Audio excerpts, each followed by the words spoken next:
Nossos cumprimentos aqui do programa Economia na Rede. Vamos conversar um pouquinho sobre o mercado antes de a gente fazer a nossa entrevista usual. Eu gostaria de dizer que com o dólar a 3,27 e a bolsa numa queda de 1%, isso é uma demonstração clara de que o mercado financeiro está num certo mau humor. E por que esse mau humor do mercado financeiro? É porque há um certo pessimismo em relação às votações do Congresso Nacional, que se manifesta meio, digamos assim, refratário à ideia da reforma da Previdência, não porque tecnicamente ela seja uma coisa ruim, mas porque os nossos pais da pátria têm medo de que a reação do povo ou da sociedade seja negativa, e assim eles perdem votos, etc. O que significa que bolas para o interesse do país. É importante o interesse das excelências. Mas vamos fazer uma pequena conjectura a esse respeito. Se nós tivermos uma crise, digamos, na Previdência, como aliás o ministro Meirelles vez ou outra fala que é possível, com as despesas e as pensões crescendo acima do crescimento da arrecadação, acima do crescimento até mesmo da inflação, o que nós vamos ter? Uma crise talvez como o Rio de Janeiro atravessa, e uma crise não localizada num estado, mas uma crise a nível federal. O que fazer quando o dinheiro acaba? Bom, nesse caso de uma crise tremenda a nível federal, nós poderíamos emitir moeda, fabricar dinheiro. O que acontece é que em seguida teríamos uma tremenda de uma inflação. Nós poderíamos também emitir novos títulos, aliás, uma coisa que o governo vem fazendo há muito tempo, emitir títulos muito bonitos e coloridos, vender no mercado e a taxa de juros vai lá para cima. Nós poderíamos também vamos fazer de conta que é melhor deixar como está para ver como é que fica. O que vai acontecer então é que nós mantemos todos os privilégios que existem e vocês podem acreditar, a soma dos privilégios que existem na Previdência, todos acumulados, são quase que inacreditáveis. Nós não vamos mexer então em privilégio algum, vamos deixar aqueles que já ganham muito bem acumularem 50, 100, 150, 400 mil reais de salários. Se as pessoas estão felizes com o privilégio dos outros, muito bem, então nós não vamos fazer reforma alguma e vamos ficar tudo como está. E o Congresso vai ficar de bem, naturalmente, com os seus eleitores. Nós vamos conversar aqui com o senhor José Ricardo Gouveia Gunning, que é administrador e é o gerente regional do Badesc. José Ricardo, deixa eu fazer a primeira pergunta aqui a respeito de taxa de juros. Você acha que essa baixa dos juros básicos da Selic, né, ao nível que está, é suficiente ou há espaço para uma queda maior ainda? Bom dia. Bom dia, professor. Obrigado pelo convite. A diretoria do Badesc agradece também o convite. Então, estamos aqui tentando dar algum esclarecimento ao pessoal que está nos ouvindo e vendo, né, com relação à taxa de juros. Eu acho que a taxa de juros só em si, a baixa dela, não é suficiente para uma demanda maior de procura para as empresas tentarem financiamento, tanto de giro quanto de investimento. Porque a taxa do mercado é muito diferente. Também, além disso, mas também aquela incerteza que o empresariado hoje ainda tem com relação à política de crédito e política de governo da economia. Certo. Eu acho que, com o tempo, provavelmente, tendo mais confiança, dependendo do que vai acontecer a partir do ano que vem, pode ser que dê um incremento a mais nas empresas querendo financiamento, tanto de giro quanto de investimento fixo, para a geração de emprego e renda, né, professor? Mas essa Selic é a 7,5%, poderíamos ir, digamos, a 6,5%? Ou a questão da inflação? Há uma nuvem um pouco clara no ar com relação que ela provavelmente vai chegar a 6 e pouco até 31 de dezembro. Do ano Desse ano ainda, chegar a 6. É? 6 e pouquinho desse ano ainda. Que seria uma taxa recorde, né? Sim, seria ótimo, até para bancos que concedem crédito com a correção da Selic, né, professor? É. Nesse caso, até eu queria perguntar, Zé Ricardo, o seguinte, o Senado aprovou uma redução uma modificação na TJLP. Eu não me ocorre se ele mudou o sistema de cálculo, mas a TJLP passa a ser a TLP e cai de 7 para 6. Por que essa decisão do governo? Isso é uma decisão do governo ou é uma decisão do Senado?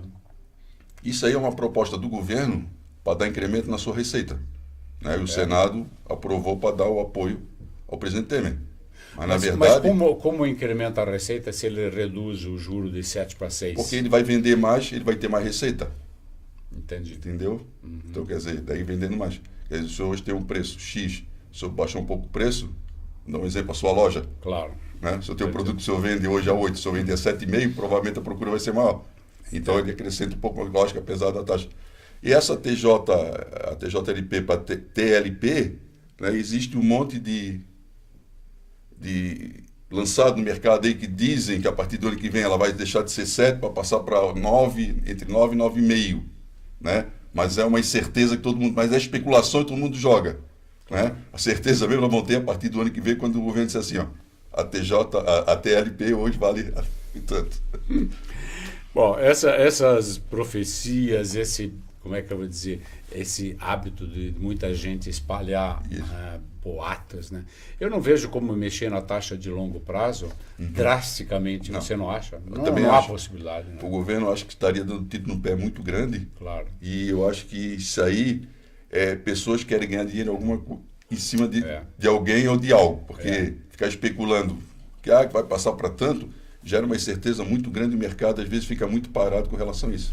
E de incerteza o mercado está cheio, né? Tá, de certeza está muito cheio. Nós não sabemos o que vai acontecer, digamos, no final do ano que vem, né? Se muda tudo, né? Ou desmuda, mas é uma grande incerteza. Do ponto de vista do empresário, é difícil sobreviver num ambiente assim, né? Isso me leva a uma outra pergunta, Zé Ricardo, que é o seguinte. O governo está desenvolvendo um programa através do BNDES, finalmente, né, para estimular a micro e pequena empresa. Você acha que é justificável fazer isso com toda essa incerteza e até mesmo com esses boatos a respeito de juros, etc. Mas é justificável fazer isso aí? Você vê que isso é um programa bom? Eu acho, professor, um excelente programa, porque se eu for analisar, nos últimos tempos, quem tem mais gerado emprego e renda são as micro e pequena empresa. Tá certo. E isso acho que, na minha opinião, é que dão condições boas de trabalho para os seus funcionários e analisando, nós hoje do Badesc, nós focamos também muito a micro e pequena empresa. Como os senhores estão financiando diretamente a micro e pequena, nós financiamos a média, a grande empresa também, né? Mas nós procuramos diluir mais o crédito, por risco ser menor. E esse financiamento do Badesc seria com fundos do BNDES, provavelmente? Fundos do BNDES e fundos próprios. Também temos da FINEP, né, que é para desenvolvimento de novos produtos e de inovação. Então nós temos isso também, e essa gama do Badesc também com recursos próprios. Muito bem. Como é que está, uma outra pergunta que essa me ocorre, Zé Ricardo, que é a seguinte, como é que está aqui em Santa Catarina o investimento público? Quando eu falo de investimento público, eu estou falando basicamente de infraestrutura, né? Mas a gente também está falando de escolas, de pontes, né? Ou de estradas, ou das obras de gás, por exemplo, ou das modificações no porto, né? Quando você dá uma olhada, e como você está num banco, numa agência de desenvolvimento, quando você dá uma olhada, então, nesses investimentos todos que nós fazemos aqui no Estado, o que você nos diz? Ele é bom comparável, por exemplo, ao Paraná, comparável a São Paulo, ou comparável a Pernambuco? O que você acha? Professor, eu vou dizer em relação assim, à pavimentação que nós temos nas nossas SCs. Tá? Quando eu cheguei aqui, nós tínhamos um trajeto que a gente fazia entre Campos Novos e Ibiam, Tangará, para chegar até Videira. A estrada era horrível. Hoje a estrada está um tapete, a estrutura foi muito bem feita. Eu vou dar um exemplo, como eu sou de Florianópolis, nós tivemos uma duplicação bem no começo do governo do Raimundo Colombo, o trecho entre Jurerê e Canasvieiras, depois o trecho entre Canasvieiras e os ingleses. Né? Nós temos agora aqui o exemplo aqui entre Lages e São Joaquim, que está totalmente recapeada, muito bem feito o trabalho, né? As pontes estão sendo refeitas. Eu acho que o gás, como o senhor citou anteriormente ali, seria de bom nós trazermos o gás e levarmos até o extremo oeste. Mas o gás já não está perto aqui, porque parece-me que eu vi algo que o gás já foi canalizado até Rio do Sul, se eu não me engano. Sim, até Rio do Sul, mas o que eu digo... E por que não vir até Lages, então? Pois é, falta, eu acho que... Ou é falta de recurso, é um pouco falta de vontade dos homens públicos, né, professor? Entendo. Mas eu acho que seria muito bom o gás chegar até o extremo oeste para desenvolvimento das empresas. Economias que fariam de outros que são usados, outras matérias-primas para desenvolver os seus produtos. Claro.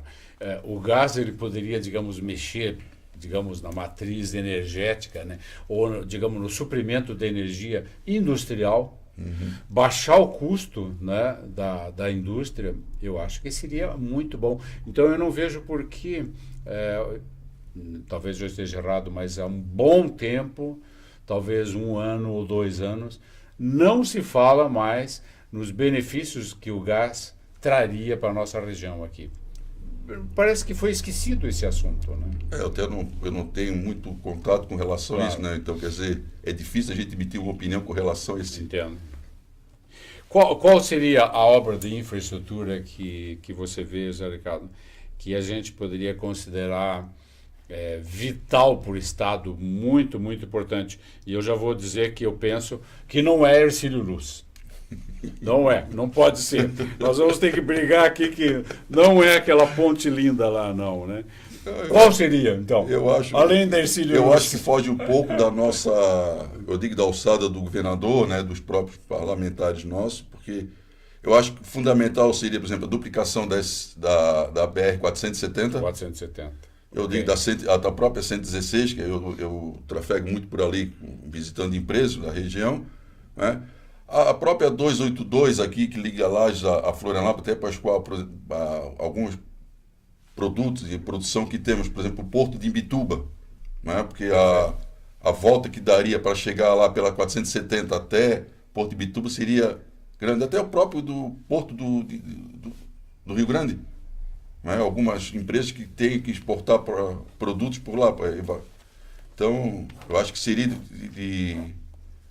essa seria a prioridade, mas não depende exclusivamente do Estado, depende do governo federal.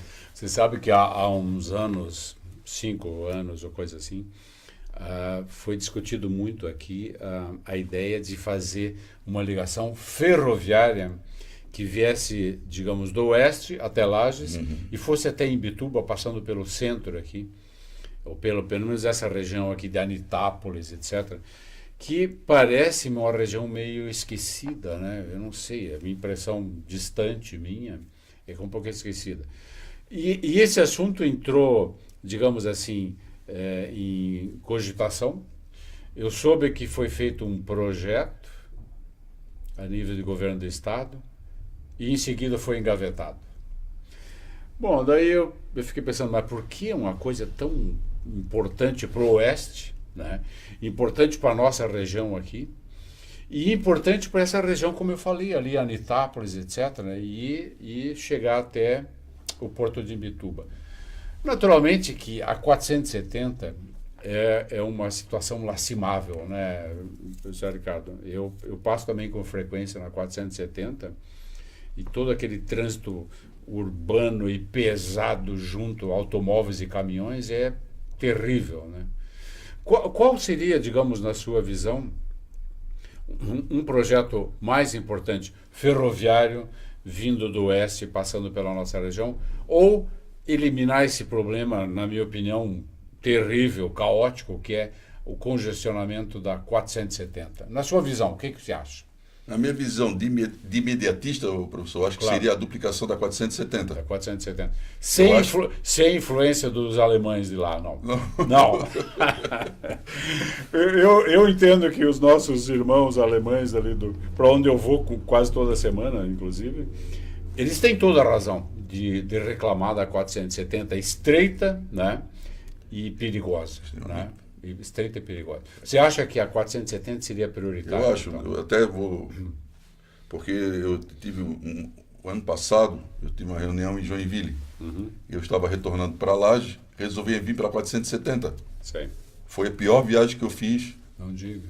Porque, além de parar do trânsito não fluir, demorei muito mais. Se eu tivesse vindo até a cidade de Palhoça, passar por Florianópolis e pego a 282, eu teria chegado bem antes de viagem. É verdade. Eu tenho amigos que fazem isso para ir a Joinville. Eles não vão pela 470, né? Eles vão até Florianópolis, que aumenta quase 50% a viagem, 40% ou 50% a viagem, né? Aumenta bastante. Porque a diferença de estrada é bastante grande. Você acha, então, que a 470 seria o nosso problema? Eu não sei o custo, professor, hoje de uma construção de uma ferrovia, que não deve ser barato, ligando o extremo oeste com até o porto de Imbituba. E eu não sei o custo, mas eu acho que o custo seria muito mais barato hoje, de imediato, para resolver pelo menos um problema nos próximos 10 anos, né, da duplicação imediata da BR-470, que daria um desafogo no transporte daquela pessoal que vem do meio oeste, do oeste e do extremo oeste. Verdade, verdade. Bom, e a ferrovia do frango ficaria para uma segunda ocasião? Provavelmente. Como dizia o meu pai, provavelmente eu não estarei vivo para ver isso.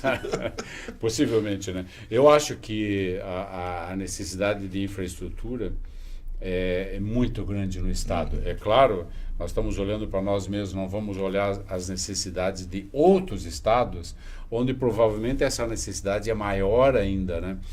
Mas aqui no Estado, eu acho que como a gente fala de ferrovia do frango, ou a duplicação da 470, então eu concordo que são prioritários. E aqui na Serra, o que você acha, Zé Ricardo?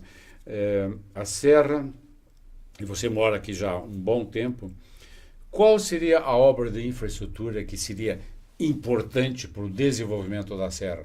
E eu lembro a você que quando a gente compara a Serra com as outras regiões, o que a gente percebe é que nós estamos atrás, né?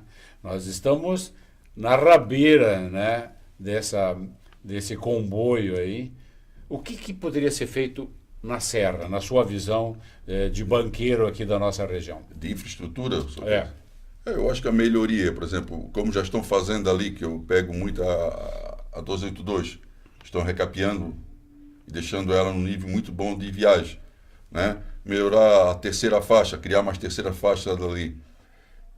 Melhorar a contenção de quedas de barreira na Serra do Rio do Rastro, que o senhor tem visto ultimamente que tem tido quedas ali. Às vezes assusta um pouco o turista que está subindo ou quer descer, está tendo muito queda, eu vou deixar isso de lado. E às vezes Bom Jardim, aquela região de São Joaquim, podem perder muito.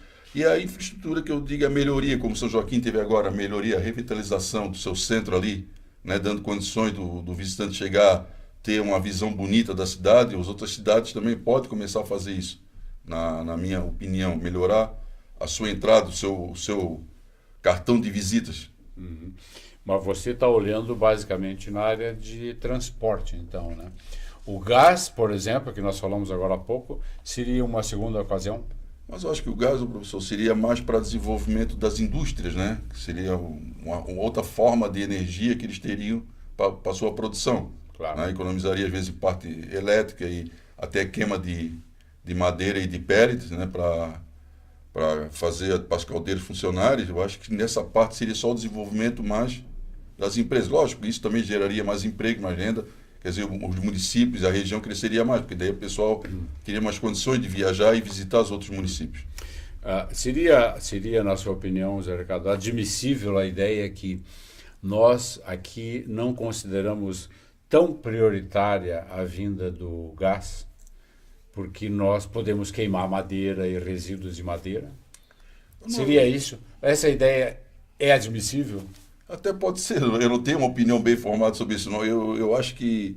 Eu não sei se existe ainda aquela ideia de anos atrás, porque eu não fui criado aqui, mas... nós temos bastante madeira, podemos queimá-la. Eu não sei se o povo tem o empresariado hoje, o povo tem esse pensamento. Eu acho que se tivesse condições de trazer o gás, eu acho que eles abraçariam isso. Com bastante alegria. Eu acho que as duas coisas podem conviver perfeitamente, Pode. né? E se a gente, digamos, esquecer o gás, eu acho que seria um erro tático, né? Nessa batalha de crescimento industrial que a gente aqui deve ter, né? Falando nisso, vocês qual é a área que vocês mais se dedicam? O comércio, a indústria, o agronegócio? Nós dedicamos a todos eles igualmente. Okay. Depende da demanda, nós não escolhemos mais, não vou trabalhar só com o comércio, o serviço ou indústria. Não há concentração. E quando você olha, então, em termos de recuperação econômica que a gente está vendo no Brasil, alguns indicadores já são bastante positivos, né? Por exemplo, a questão do emprego está melhorando, não tanto quanto a gente gostaria, mas está melhorando. As vendas de automóveis, né? A exportação, né? Quando a gente olha esse cenário, o que o Badesc está fazendo aqui no Estado para contribuir com essa recuperação? Qual é a, digamos assim, a abordagem de vocês? Nós estamos financiando, né, hoje investimento fixo, né, com juros baixos e de longo prazo para pagamento. Né? Nós estamos gerando financiamento para indústria e comércio, até para inovações. É mesmo? Então, nós inovações, desculpe, que tipo de inovação vocês estão focando? Nós temos inovações hoje de produção de produtos, até da própria layout da empresa. Se for uma inovação, nós financiamos aquele fluxo dentro da empresa, do layout da empresa. Se for uma inovação, nós financiamos. Né? Mas para tudo isso tem que ter um projeto, nós vamos analisar o projeto. Claro. Né? Isso tem uma procura muito boa, né? Porque o ano passado nós tivemos praticamente mais procura por capital de giro do que para investimento fixo. Esse ano já está um pouco modificado já a produção. Bom, isso tem um bom significado econômico, né, José Ricardo? Porque significa que as empresas estão pensando em investir mesmo, né? E não apenas suportar a dificuldade, etc, né? O empresariado hoje, eu acho que ele está assim, vamos investir, né, para ver o que vai acontecer no futuro. Não como eles estão fazendo projetos assim bem feitos. Tem projetos assim que são para 5 anos, eles estão realmente fazendo por etapa, professor. Não aqueles, como tinha assim, vou fazer já quando a economia estava aquecida, investimento de 5 anos, vou fazer tudo em um ano. Não, eles estão realmente com o pé no chão, estão trabalhando, fazem a primeira etapa, daqui a 2 anos vão procurar para ver como é que vão dar continuidade. O que é muito bom. O que você está vendo para o ano que vem, em termos de Brasil? O governo tem uma visão bastante otimista, né, de um crescimento de 2,5%, 3%. E você, como da área dos banqueiros, qual é a sua visão? Você está vendo razão para bastante otimismo? Olha, eu acho que no primeiro semestre ainda, eu tenho um pensamento que vai estar um pouco ainda o pessoal meio, os empresariados, né, o meio empresariado um pouco ainda,